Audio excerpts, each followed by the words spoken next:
সুপ্রিয় দর্শক, আসসালামু আলাইকুম। সবাই কেমন আছেন? নিশ্চয়ই অনেক ভালো। আর আমি জানি যেহেতু রমজান মাস চলমান, আপনারা সবাই শুদ্ধতার মধ্যে নিজেকে পরিশুদ্ধ করার চেষ্টায় খুবই সচেষ্ট রয়েছেন।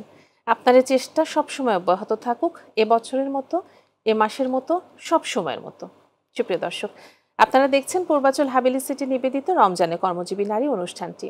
আপনারা জানেন এই অনুষ্ঠানটি প্রতিদিন প্রচারিত হচ্ছে বিকেল 3:50 শুধুমাত্র মাই টিভিতে।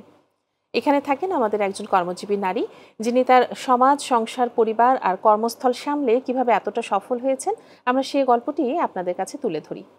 আর পুরো অনুষ্ঠান জুড়ে থাকবো আমি উম্মে সাবেরিনা। চলুন পরিচিত হই আজকের অতিথির সাথে। আসসালামু আলাইকুম। ওয়ালাইকুম আসসালাম। কেমন আছেন আপনি? জি আলহামদুলিল্লাহ ভালো আছি। আমি চাইবো আমার দর্শকদের উদ্দেশ্যে আপনি নিজেই আপনার পরিচয়টা দেবেন। জি, আমি ফারজানা রুজি, আমি একজন মহিলা উদ্যোক্তা এবং আমি একজন মা, কর্মজীবী মহিলা। যেহেতু রমজান মাস আপনাকে পেয়েছি আমরা আজকে, তো শুরুতেই আমি জানতে চাইবো রমজান মাসে আসলে আপনার দিনের শুরুটা কিভাবে হয়? নর্মালি তো 11 মাস আসলে আমরা যেভাবে শুরু করি এভাবে তো হয় না। তো রমজান মাসের শুরুটা আসলে সেহরি থেকে কিভাবে শুরু করেন আপনি? রমজান মাসটা একটু ব্যতিক্রম ধর্মী, যে আমাদেরকে মানে কাজের ধারাটা আমার আগেই পরিকল্পনা করে নিতে হয়, নাহলে তো সময় করতে পারি না। যেমন ঘর সংসার সামলে, আমার বিজনেস সামলে, তারপরে আমাকে মনে করেন যে এটা দেখতে হয়। তো আমি ভোরবেলার থেকেই মানে সেহরির পর থেকেই আমি মানে রান্নার প্রিপারেশন কিছুটা আগিয়ে রাখি। তারপরে ধরেন আমি সকালের টাইমে কিছুটা আগিয়ে রাখলাম। তো আমার শোরুমটা আমার বাসার থেকে কাছে, যার ফলে আমি দুপুরে বাসায় আসতে পারছি। এসে আমি ইফতারিটা নিজে ভাজার চেষ্টা করি, কারণ আমার বাচ্চারা আবার আমার হাতেরটাই পছন্দ করে বেশি। আর আমরা ভাজা পোড়াটা স্কিপ করি, অতটা মানে পছন্দ করে না বাচ্চারা। এই জন্য দেখা যায় আমাকে বিভিন্ন আইটেম নর্মালি যেগুলা ভাজা পোড়া একটু কম। তো আমরা যেমনটা বলছিলাম যে সারাদিনটা আসলে কিভাবে শুরু হয় সেই গল্পটা আমরা শুনেছি। তো এই যে পরিবার সামলাচ্ছেন, বাচ্চাদের সামলাচ্ছেন, কাজ করছেন, আপনি একজন খুব ইম্পর্টেন্ট একটা কথা বলেছেন, আপনি একজন নারী উদ্যোক্তা। তার মানে আপনি নারীদের নিয়ে কাজ করছেন। আপনার প্রতিষ্ঠানে কতজন নারী রয়েছেন? আমার প্রতিষ্ঠানে আপনার এখন বর্তমানে 10 জন আছে। আচ্ছা। ভবিষ্যতে এটা আমার বাড়ানোর পরিকল্পনা আছে। এবং আমার যে হেল্পিং হ্যান্ড বা আমার যে কর্মীরা, ওরা আমার পরিবার। এবং প্রত্যেকটা মানে 2025-এও আমি এসে একটা জিনিস দেখেছি, আমরা নারীরা এখনো পুরোপুরি স্বাধীনতাটা পাচ্ছি না, বা আমরা ওইভাবে চলাফেরাটা করতে পারছি না। আমাদের বিভিন্ন সমস্যার সম্মুখীন এখনো হতে হচ্ছে। তো আমার যে কর্মীগুলো আছে, এরা কোনো না কোনোভাবে ফ্যামিলিতে বিভিন্নভাবে ক্ষতিগ্রস্ত। ওদেরকে নিয়ে আমি এগিয়ে যাওয়ার চেষ্টা করছি এবং আমার ভবিষ্যৎ পরিকল্পনা ওদেরকে নিয়ে এগিয়ে যাওয়া। এখানে আসলে কি কি ধরনের কাজ হয়ে থাকে আপনার প্রতিষ্ঠানে? আমাদের মেনলি মানে আপনার block, batik, ambush, hand print, তারপরে বুটিক্স, এগুলা নিয়ে আমি কাজ করি। যেহেতু রং কাপড় এগুলো আমার এক ধরনের নেশা।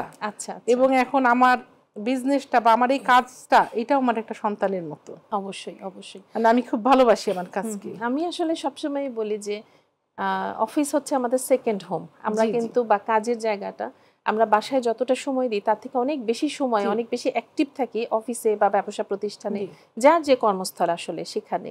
তো কর্মস্থলটা আসলে অনেকটা প্রার্থনার জায়গার মতো, তাই না, যেখান থেকে আমাদের রিজিকটা আসে। আর ইসলাম কিন্তু আসলে খুবই সমর্থন করে মহিলাদের বা নারীদের ব্যবসাটা। তো এই যে আপনি কাজ করছেন, পরিবারের সাপোর্ট তো নিশ্চয়ই আছে? অবশ্যই। কার সাপোর্ট সবচেয়ে বেশি?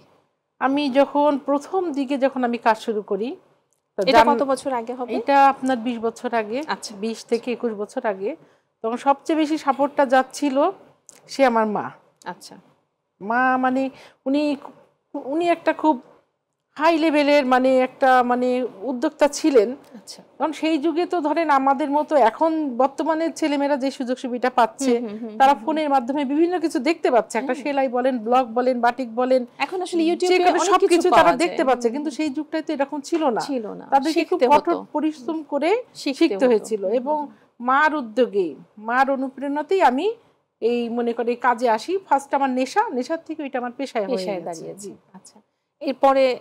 এরপরে যদি কারোর নাম বলতে হয়, সে আমার হাজবেন্ড। আচ্ছা। আমার বাচ্চার বাবা।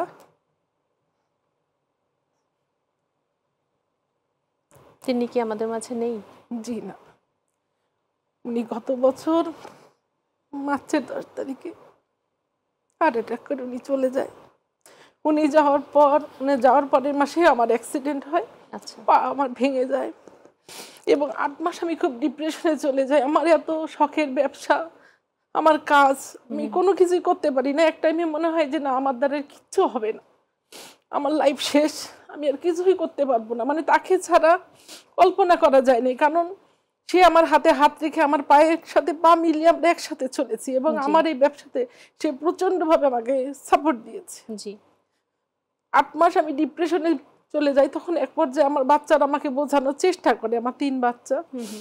তখন আমি চিন্তা করি যে না, যে আমি তো এইভাবে থেমে গেলে হবে না, তাদের জন্য হলেও কিছু করতে হবে। আমি আমার বাচ্চারা বা যে স্বপ্ন দেখতাম বাচ্চাদেরকে নিয়ে, সেটা তো বাস্তবায়ন করতে হবে। জি তারপরে আমার সাথেও ধরেন আরো কতগুলো পরিবার জড়িত, আমি যদি বসে যাই ওরাও থেমে যাবে। আমি কাদেরকে নিয়ে কাজ করছি, তাহলে আমাকে দেখে তখন ওরা আমাকে বলতো যে আপা, আপনি আমাদেরকে একসময় অনেক সাহস দিতেন, আপনি বোঝাতেন যে মেয়েদেরকে এগিয়ে যেতে হবে, কাজ করতে হবে, উঠে দাঁড়াতে হবে, আজকে আপনি যদি এভাবে বসে যান আমরা কোথায় যাব।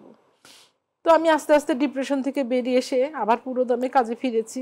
আচ্ছা, কাজ চালিয়ে যাচ্ছি। এখন তো আসলে ঈদ সামনে, আপনাদের কাজের সিজন চলছে, এখন আমাদের অর্ডারটা বেশি। জি জি জি আমার করতে হচ্ছে। আমার ফ্যামিলি, আমার 3 ছেলে মেয়ে আমাকে খুব সাপোর্ট করছে, ওদেরকে নিয়ে আমি এগিয়ে যাচ্ছি। আসলে নারী মানেই ধৈর্যের, অসীম ধৈর্যশীল, তাই না? আমি বলবো আপনি অবশ্যই ধৈর্য ধরবেন এবং আল্লাহ তাআলার পরিকল্পনার উপরে তার কোনো পরিকল্পনা নেই। জি জি তিনি যেখানেই আছেন আল্লাহ তাআলা তাকে সর্বোচ্চ মাকাম দান করুক জান্নাতের। তারপরও এই যে আপনি সবকিছুকে ওভারকাম করে এগিয়ে যাচ্ছেন, এখন কোনো প্রতিবন্ধকতা মনে হয়? এটা তো আসলে অনেক বড় প্রতিবন্ধকতা, কারণ একটা নারীর জন্য তার জীবনসঙ্গী আসলে একটা বট গাছ, একটা ছায়া। আমি যদি বলি যে আমার নারীদের উদ্দেশ্যে আপনার কিছু বলার আছে কিনা? অবশ্যই আছে। কি পরামর্শ দেবেন আপনার জীবন থেকে? আমি সবসময় বলি যে একটা মেয়েকে সবসময় অন্যায় প্রতিবাদটা প্রথমে করতে হবে। যে তোমার উপরে অন্যায় হচ্ছে, চুপ করে মেনে নিও না। তুমি কাজ করতে চাচ্ছ, তোমাকে ফ্যামিলি থেকে বাধা দিচ্ছে, তুমি মেনে নিও না, কারণ তাহলে পিছিয়ে যাবে, কিছুই করতে পারবে না। একটা মেয়ে যখন স্বনির্ভর হবে তখনই সে একটা জোর গলায় কিছু বলতে পারবে। এবং আমি মেয়েদেরকে নিয়ে বহুত কাজ করেছি এবং এই কাজ করতে যে বিভিন্ন সমস্যাগুলো আমাকে খুবই মানে আহত করে, এবং আমি এই জন্য চাচ্ছি যে আমি এদেরকে নিয়ে সামনে এগিয়ে যেতে চাচ্ছি। অর্থাৎ অর্থনৈতিক সচ্ছলতাই একটা মেয়েকে কিন্তু মুক্তি দিতে পারে।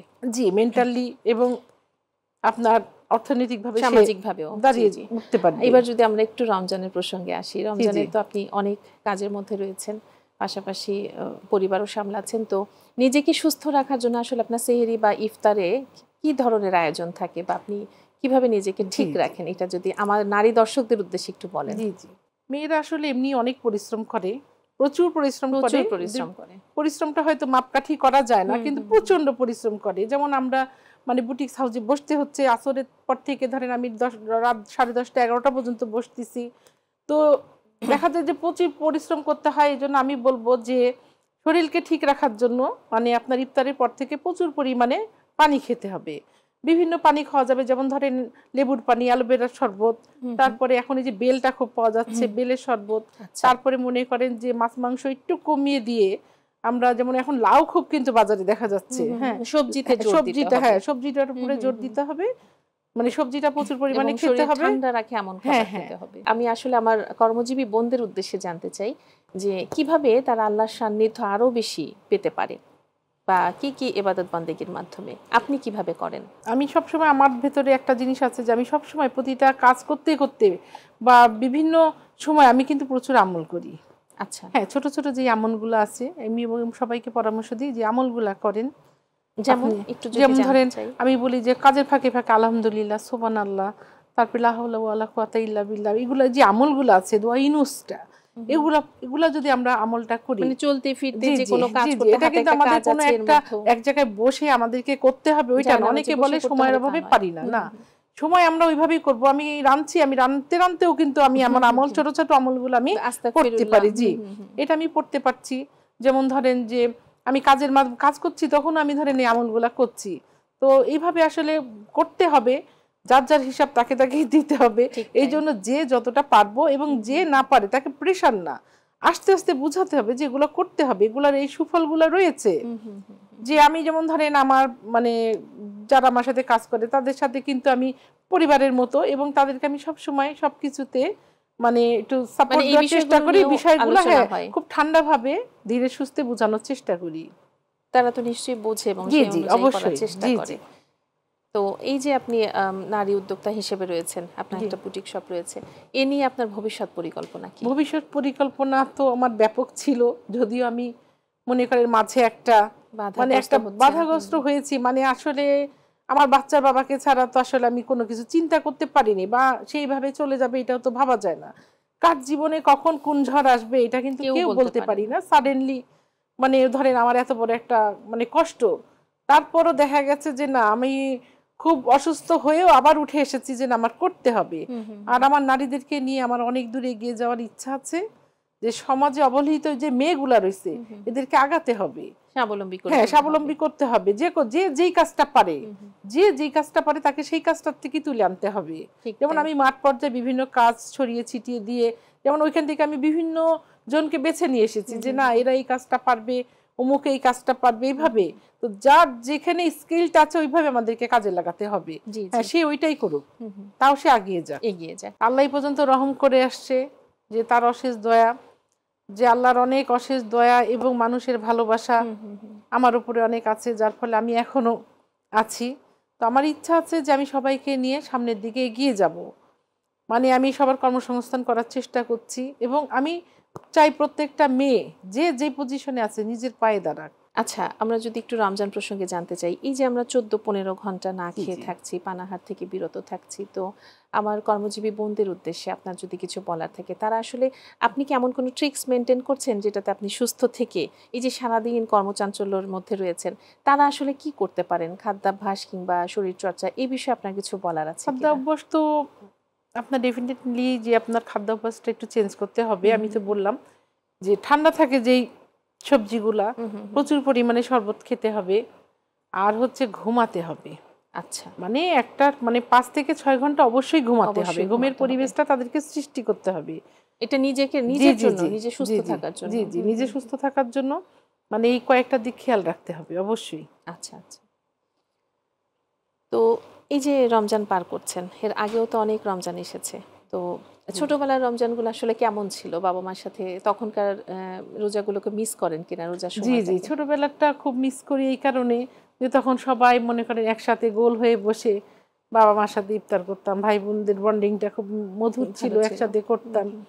তো এখন এটা মানে সময়ের কাজের জন্য সবাই এত ব্যস্ত হয়ে গেছে যে এখন দেখা যায় ওইভাবে আর করা হয় না, পরিবারের সবাই একসাথে বসা হয় না।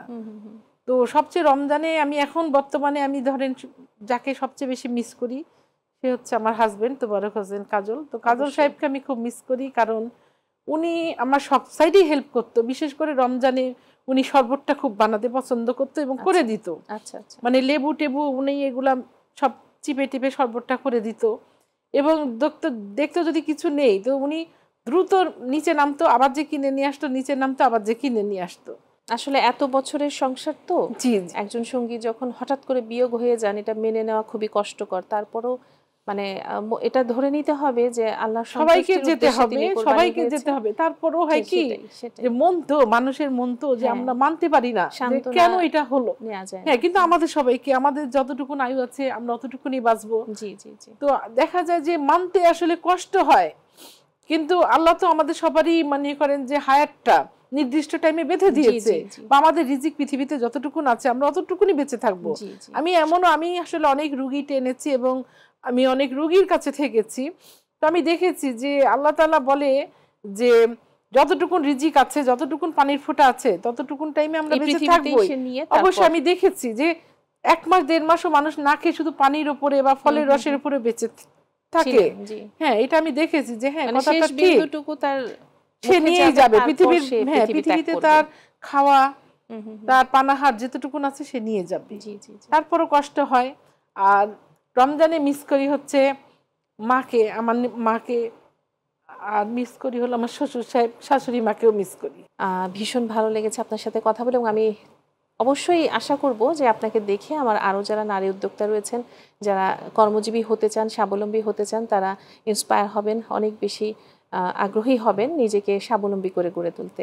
তো আজকের মতো এখানে শেষ করতে হচ্ছে। অনেক ধন্যবাদ, আপনি এসেছেন। নিশ্চয়ই দেখা হবে আবারও অন্য কোনো অনুষ্ঠানে। সে পর্যন্ত আপনি ভালো থাকবেন। এবং আপনাকেও অনেক অনেক আন্তরিক শুভেচ্ছা জানাচ্ছি যে এত সুন্দর একটা প্রোগ্রামে আমাকে আমন্ত্রণ জানিয়েছেন। অনেক ধন্যবাদ। সুপ্রিয় দর্শক, আপনারা দেখছিলেন পূর্বাচল হাভেলি সিটি নিবেদিত রমজানে কর্মজীবী নারী। আজ একজন কর্মজীবী নারীর সঙ্গে কথা বললাম তার যুদ্ধ জয়ের।